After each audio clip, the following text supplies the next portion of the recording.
요즘 배추 한 포기 값이 2만 원이 넘는다고 합니다. 그야말로 금배추인데요. 이럴 때 민생을 외치는 국회는 도돌이표 정국을 이어가고 있습니다. 주요 이슈를 더 쉽고 더 깔끔하게 정리해드리는 주간 뉴스 한판. 지금 바로 시작합니다.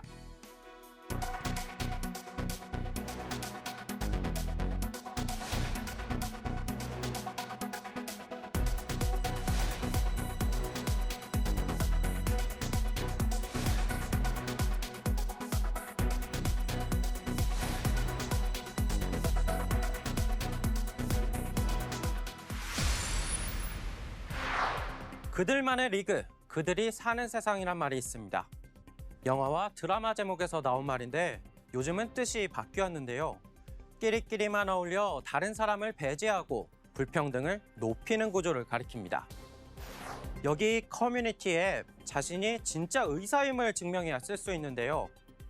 환자 곁을 지킨 의사들 신상을 폭로한 이른바 의료계 블랙리스트가 올라온 것도 모자라서 블랙리스트 작성자들에 대한 구명, 모금 운동까지 벌어지고 있습니다. 진짜 그들만 사는 세상이 따로 없습니다. 이른바 의료계 블랙리스트를 작성, 유포해 스토킹 처벌법 위반 혐의로 구속된 사직 전공의 정모 씨. 블랙리스트 왜 작성하신 거예요? 혹시 리스트에 올라간 의사분들한테 죄송한 마음은 없으신가요? 의사들 사이에서 구속된 정 씨를 돕기 위한 모금 행렬이 시작됐습니다. 블랙리스트가 공유되기도 했던 의사 전용 커뮤니티 메디스태프에는 정 씨에게 돈을 보냈다는 인증글이 속속 올라온 것으로 알려졌습니다. 정 씨를 선봉에 선 용사라고 칭하며 돈벼락을 맞는 선례를 남기자는 주장도 있습니다. 전국 의대 학부모 연합은 정 씨의 변호사 선임을 돕겠다며 특별 회비 1,000만 원을 전달했습니다. 블랙리스트에 대한 일부 자성의 목소리도 나오지만 정 씨의 구속은 부당하다는 의사들의 주장이 줄을 잇고 있습니다. 이런 가운데 정부는 상급 종합병원이 전공의 없이도 운영이 가능하도록 하는 내용의 구조전환 사업에 속도를 내고 있습니다. 상급 종합병원 의사 인력 중 전공의 비중을 현재 40%에서 20%로 단계적으로 줄이고 전문의와 전담 간호사를 중심으로 업무를 재설계한다는 구상입니다. 빅5 대형 병원들이 최근 신규 간호사 채용에 나선 가운데 의료계에서는 기존 간호사들이 전담 간호사로 업무를 변경하는 과정에서 새로운 수요가 발생한 것으로 보고 있습니다. 연합뉴스TV 임광빈입니다.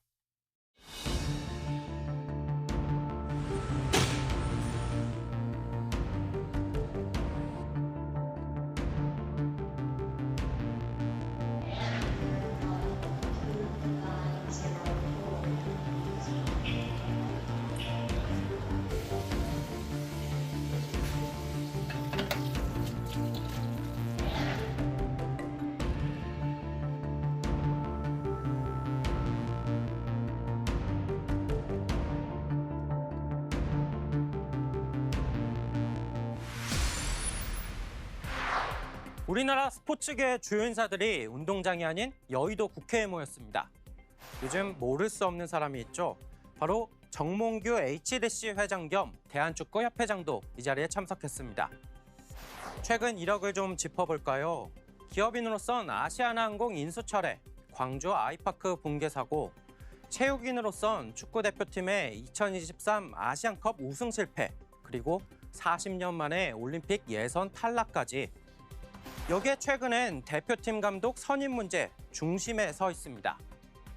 축구협회장 연임 도전을 묻는 질문엔 심사숙고하겠다고 답했습니다.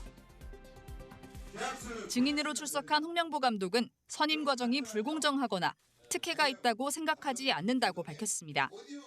부탁받은 게 아닌 제안을 받은 거라고도 설명했습니다.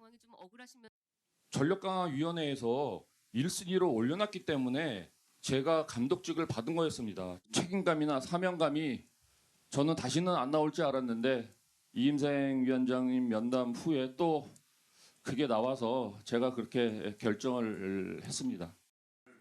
어떠한 음모도 없었다는 장문의 입장문을 제출한 정몽규 회장도 공정하게 선임했다고 주장했습니다. 10차 위원회에서 위원회에서 다 추천을 다 했고요. 위법이 없다고 생각합니다. 정혜성 전력강화위원장이 정 회장에게 최종 3인의 후보 중 홍명보 감독을 대표팀 사령탑으로 추천한 뒤 갑자기 사임한 배경도 쟁점이었습니다. 정 위원장은 역할을 다했다고 생각했다고 사의를 밝힌 배경을 설명했고 정 회장은 자신이 홍명보 감독을 반대한다고 생각했던 것 같다고 말했습니다. 정 위원장 사퇴 이후 이임생 기술이사가 역할을 이어받아 홍 감독 선임으로 이어진 것이 절차상 하자가 있었던 것 아니냐는 게 주요 쟁점. 이임생 기술이사가 역할을 위임받은 건 정관 위반이며 전강위원 5명만 남아 이임생 이사가 후속 절차를 이어가기로 한 11차 전강위 회의 자체가 성립이 안 된다는 지적도 나왔습니다. 이임생 이사가 투명한 절차에 따라 홍 감독을 선임했는지에 대해서도 증언이 엇갈렸습니다. 제가 그 5분의 위원들한테 전화를 통화를 했고요.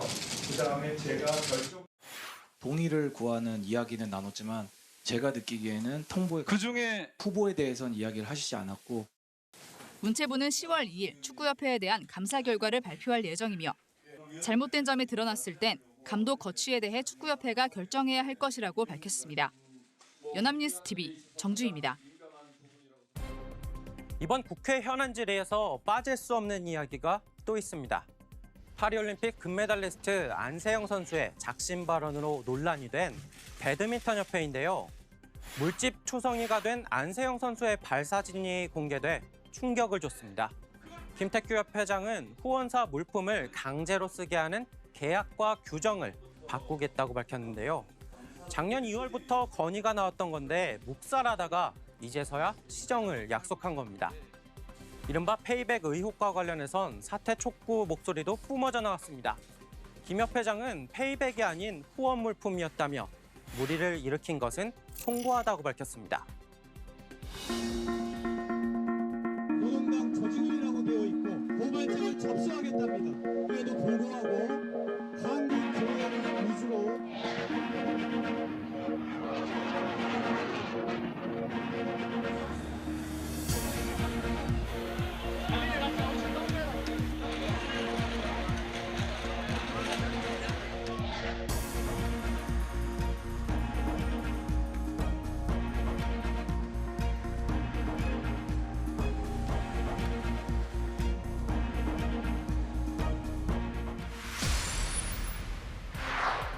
오 월 말부터 시작된 북한의 오물풍선 살포, 끝이 없습니다. 이에 대응해 우리 군은 대북 확성기 방송을 전면 재가동했는데요. 이후에도 7월 말엔 용산 대통령실 경내에 오물풍선이 발견되는가 하면 이 때문에 주택과 공장 화재, 시민이 다치는 일까지 잇따르고 있습니다. 우리 군은 선을 넘었다고 판단되면 단호한 조치를 시행하겠다고 밝혔습니다. 남과 북 경색이 길어지면서 시민들이 일상에서 느끼는 불안과 불편도 커지고 있습니다. 지난 23일 오전 서울 관악구 한 주택에 검은색 쓰레기 봉투가 날아들었습니다. 북한이 날린 쓰레기 풍선의 잔해물입니다. 흙이 묻은 페트병 조각 등으로 채워진 이 봉투는 인근에서 10개 가까이 발견됐습니다. 그중 하나는 당시 집안 마당을 쓸고 있던 60대 여성 A씨의 머리에 맞고 바닥으로 떨어졌습니다. 이곳으로 날아든 봉투에 머리를 부딪힌 A씨는 놀라 넘어지면서 무릎에 타박상까지 입었습니다. 느닷없이 그냥 머리에 너무 놀라갖고 넘어진 것 같아요. 무릎이 이렇게 아프고 상처나고. A씨는 병원에서 목과 허리, 골반, 무릎 염좌 등 전치 2주의 진단을 받았습니다. 경찰과 서울시에는 피해 사실을 신고하고 진단서를 제출했습니다. 서울시 관계자는 제출한 진단서 등을 토대로 예비비를 이용해 병원 치료비 등을 지원할 예정이라고 밝혔습니다. 현행법상 북한 쓰레기 풍선 살포로 발생한 피해를 정부에서 지원할 근거가 없어 지자체들은 예비비를 활용해 우선 보상을 하고 있습니다. 한편 서울에서 북한 쓰레기 풍선으로 인한 부상 신고는 이번이 2번째입니다.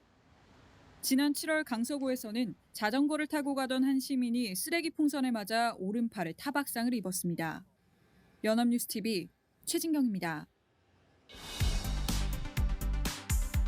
말씀해 주세요. 손을 같이 들어준다는 감사합니다. 파이팅!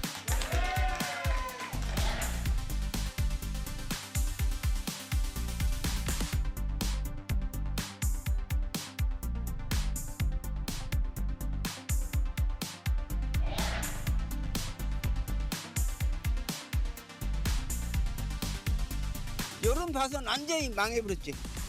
와도 한꺼번에 너무 많이 와갖고. 네, 귀여운 햄스터 집에서 키워보셨을까요? 좁은 우리에 쳇바퀴라도 넣어주면 그렇게 좋아할 수가 없습니다. 그런데 한참을 달려도 좁은 우리 속 제자리란 사실은 변함이 없죠. 지금 우리 국회가 딱 이 쳇바퀴를 돌고 있는 형국입니다. 거대 야당 주도로 법안이 처리되면 대통령의 제2요구가 이어지고 다시 국회로 법안이 넘어와 재표결하면 출석 의원 3분의 2 이상이란 찬성 요건을 맞추지 못해서 부결되는 도돌이표가 계속되고 있습니다. 야당 주도로 본회의를 통과한 뒤 대통령의 거부권 행사로 국회로 돌아온 방송사법과 전국민 25만 원 지원법, 노란봉투법 등 6개 법안. 무기명 재표결 투표에서 부결되며 줄줄이 폐기됐습니다. 부결되었음을 선포합니다. 여당의 반대 속에 6건 모두 출석 의원 3분의 2 이상이란 찬성 요건을 맞추지 못한 건데 부결과 동시에 민주당 의원들이 규탄 대회를 열겠다며 퇴장하자 국민의힘 의원석에서는 국회의장을 향한 항의가 터져나왔습니다. 국민의힘은 폐기된 법안들이 모두 위헌과 위법 소지가 다분하고 경제를 무너뜨리는 악법이라며 쳇바퀴 정국에 대한 피로감을 야당 탓으로 돌렸습니다. 협치 파괴, 의회 파괴, 민주당을 규탄한다! 하지만 민주당은 집권 여당이 민생을 포기한 것이라고 맞섰습니다. 민생이면 국민 무시, 국민의힘 각성하라! 야당의 법안 강행 처리와 대통령의 거부권 행사, 재표결 후 폐기라는 도돌이표 정국이 반복되는 가운데 지난 19일 본회의에서 야당이 처리한 김여사 특검법과 해병대원 특검법, 지역화폐법 등 3개 법안도 비슷한 경로를 밟을 것이란 예상이 나옵니다. 대통령실이 이들 법안에 대한 거부권 행사를 사실상 공식화한 가운데 다음 주 제2요구권을 행사할 거란 관측입니다. 민주당은 김 여사의 공천 개입 의혹과 명품백 의혹 등을 부각하며 여론전에 집중하는 분위기인데 국민의힘은 무리하게 위헌적인 요소를 담은 특검법들이라며 단일 대우 유지에 총력을 기울일 전망입니다. 연합뉴스TV 장보경입니다.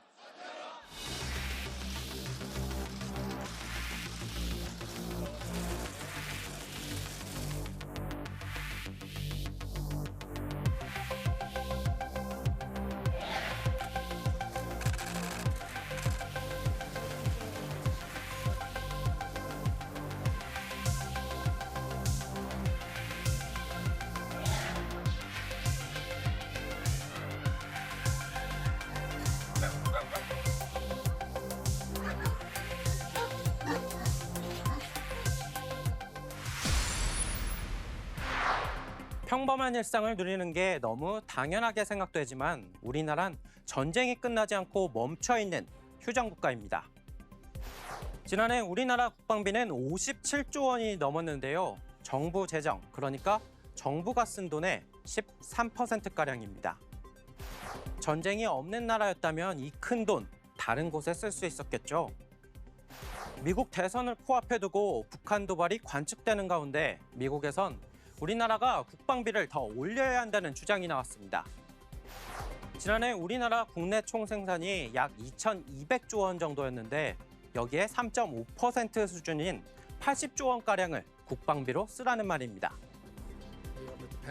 트럼프 행정부에서 백악관 NSC 국가안보보좌관을 지내며 안보 책사 역할을 했던 로버트 오브라이언. 트럼프 전 대통령이 재집권한다면 국무장관 후보로도 거론되는 오브라이언 전 보좌관은 한국의 국방비가 너무 낮다고 지적했습니다. 예년 방위부로 역대 최대 규모 예산을 투입한 일본의 사례를 들며 현재 GDP 대비 2.5% 수준인 한국의 국방비를 끌어올려야 한다고 주장했습니다. Those numbers need to go to 3% or 3.5% like the United States. So we can burden share with our allies. 백악관에 재입정할 경우 한국의 방위비 분담을 크게 올릴 것이라고 공언한 트럼프 전 대통령의 말에 비춰볼 때 이런 발언은 트럼프 2기 정책 구상과 맞닿아 있는 것으로 해석됩니다. 또 미국의 핵 능력이 북한과 이란에도 못 미친다며 핵게임에 복귀해야 한다고 주장했습니다. To some extent, the North Korean and Iranian nuclear programs are ahead of where we are. Certainly the Russians and Chinese are as well. 앞서 오브라이언은 한국이 독자적으로 핵 역량을 갖추는 것에 대해 긴밀히 논의해야 할 사안이라며 선을 그은 바 있습니다.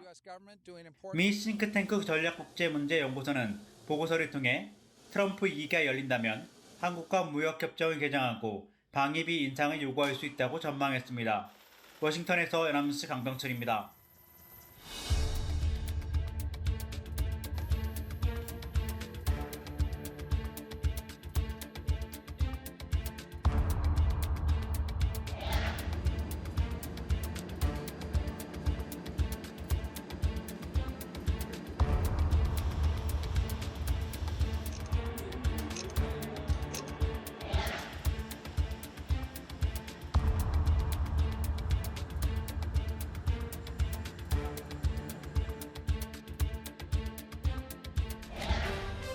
네, 오늘 준비한 내용은 여기까지인데요. 저희는 다음 주 토요일에 더 쉽고 깔끔한 정리와 함께 다시 찾아뵙겠습니다. 지금까지 주간 뉴스 한판이었습니다.